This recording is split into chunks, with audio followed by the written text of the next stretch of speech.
नमस्कार भक्तांनो, आपली संस्कृती या सिरीजमधील 9व्या भागामध्ये तुमचं मनापासून स्वागत आहे. माऊली हो, अधिक मास म्हणजेच पुरुषोत्तम मास हा महिना भगवान विष्णूंना अत्यंत प्रिय मानला जातो. या महिन्यात भक्ती, जप, दान आणि पूजा यांना खूप मोठं महत्त्व असतं. पण माऊली हो, या महिन्यात काही लोकांना असे अनुभव येतात जे त्यांचं आयुष्यच बदलून टाकतात. कधी एखाद्याला मंदिरात जाताना वेगळी शांतता जाणवते, कधी अचानक मन भक्तीत रमून जातं आणि काही भक्तांना स्वप्नात देवाचं दर्शनही होतं. पण अधिक मासात स्वप्नात देव दिसले तर त्याचा अर्थ काय असतो? हे खरंच देवाचं संकेत असतं का, की फक्त मनाचे विचार असतात? आजच्या या भागात आपण जाणून घेणार आहोत स्वप्नात देव दिसण्यामागचं आध्यात्मिक रहस्य, शास्त्र काय सांगतात आणि एका गरीब भक्ताला स्वप्नात श्री विष्णू दिसल्यानंतर त्याच्या आयुष्यात काय घडलं. ही कथा शेवटपर्यंत नक्की ऐका, कारण कदाचित आजची ही कथा तुमच्याही मनाला स्पर्श करून जाईल. माऊली हो, स्वप्न ही खूप गूढ गोष्ट आहे. शास्त्रांमध्ये असं सांगितलं आहे, काही स्वप्न फक्त मनाचे विचार असतात, पण काही स्वप्न ही संकेत असतात. विशेषतः पुरुषोत्तम मासासारख्या पवित्र काळात जर एखाद्या भक्ताला स्वप्नात देव दिसले तर ते सामान्य मानलं जात नाही. गरुड पुराणामध्ये असं सांगितलं आहे, भक्तीने शुद्ध झालेल्या मनाला कधी कधी देव संकेत देतात. आता आपण एका गरीब भक्ताची कथा पाहूयात. एका छोट्याशा गावात माधव नावाचा एक गरीब तरुण राहत होता. तो खूप साधा होता, पण त्याचं आयुष्य दुःखाने भरलेलं होतं. घरात गरिबी, कामाची अडचण आणि सतत अपयश. पण एक गोष्ट मात्र कायम होती, त्याची विष्णूंवरील भक्ती. तो रोज पहाटे उठून स्नान करायचा, छोटासा दिवा लावायचा आणि शांतपणे मंत्र म्हणायचा, ओम नमो भगवते वासुदेवाय. गावातील लोक त्याच्यावर हसायचे. ते म्हणायचे, भक्ती करून काय मिळालं तुला? देवाने तुझं दुःख कमी केलं का? पण माधव फक्त हसायचा. तो म्हणायचा, देव उशीर करतात, पण भक्ताला कधीच सोडत नाहीत. एक दिवस पुरुषोत्तम मास सुरू झाला. गावात भक्तीचं वातावरण तयार झालं. माधवने ठरवलं, या महिन्यात मी रोज जप करीन. तो उपवास करू लागला, मंदिरात जाऊ लागला आणि रात्री तुळशीजवळ दिवा लावू लागला. एका रात्री माधव खूप दुःखी होता. तो देवासमोर बसून म्हणाला, प्रभू, माझ्या आयुष्यात इतकं दुःख का? आणि रडत रडत तो झोपला. मध्यरात्र झाली. अचानक त्याला स्वप्न पडू लागलं. संपूर्ण वातावरण प्रकाशाने भरलं. शंखनाद ऐकू येऊ लागला आणि त्या तेजस्वी प्रकाशातून स्वतः भगवान श्री विष्णू प्रकट झाले. भगवानांच्या चेहऱ्यावर दिव्य तेज होतं.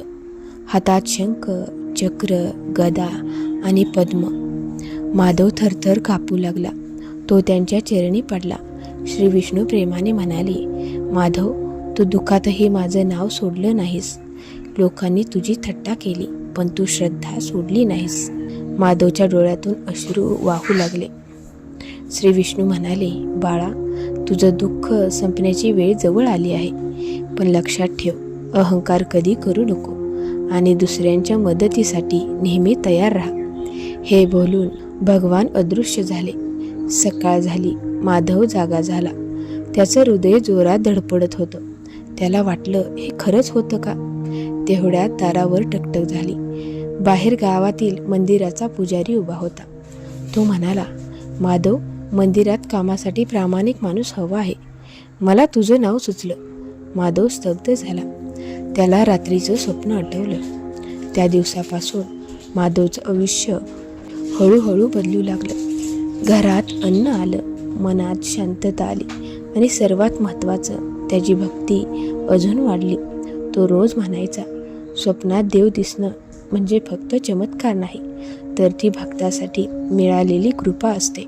माऊली हो, शास्त्रांमध्ये असं सांगितलं आहे, जर स्वप्नात मंदिर दिसलं, दिवा दिसला, तुळस दिसली किंवा देवाचं शांत रूप दिसलं तर ते शुभ मानलं जातं. विशेषतः अधिक मासात अशी स्वप्न भक्ती वाढवण्याचा संकेत मानली जातात. पण प्रत्येक स्वप्न खरं असतं का? नाही माऊली हो. कधी कधी दिवसभराचे विचारही स्वप्नात येतात. म्हणून फक्त स्वप्न पाहून गर्व करू नका. खरी भक्ती म्हणजे चांगलं कर्म, नम्रता आणि श्रद्धा.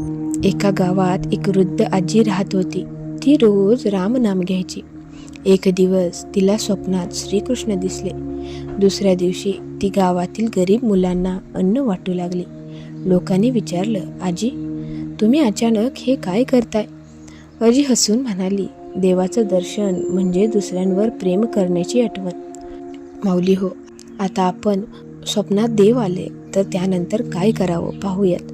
देवाचे आभार माना, अहंकार करू नका, जास्त भक्ती करा, चांगले कर्म करा आणि दुसऱ्यांना मदत करा. कारण देवाला फक्त पूजा नको असते, त्यांना हवं असतं दयाळू मन. भक्तांनो, अधिक मास हा खूप पवित्र काळ आहे. या महिन्यात भक्तीने केलं गेलेलं प्रत्येक कर्म मनाला शांती देतं आणि कधीकधी देव भक्ताला स्वप्नातूनही संकेत देतात. पण लक्षात ठेवा, सर्वात मोठं दर्शन म्हणजे मनात निर्माण झालेली श्रद्धा. म्हणून या महिन्यात भक्ती करा, नामस्मरण करा आणि मन शुद्ध ठेवा.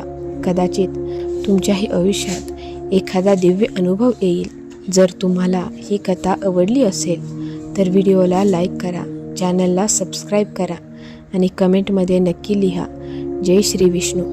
पुन्हा भेटू अशाच एका दिव्य कथेसोबत. तोपर्यंत भक्तीत राहा आणि आनंदी राहा.